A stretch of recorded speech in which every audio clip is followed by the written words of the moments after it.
Uncle বাইরে অনেক বৃষ্টি হইতেছে, আমাকে একটু ভিতরে বসতে দিবে? হ্যাঁ, বাইরে তো অনেক বৃষ্টি হইতেছে। তোমরা কোথায় গেছেন মঙ্গু?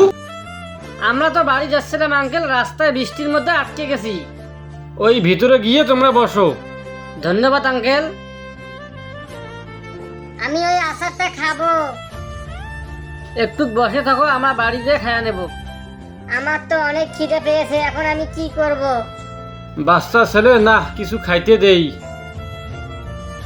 মঙ্গু, বিট্টু, এগুলো তোমার জন্য। হ্যাঁ, এগুলো খেয়ে নাও। Thank you uncle.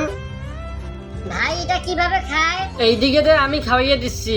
বন্ধুরা, ভিডিওটা ভালো লাগলে লাইক করে দেন।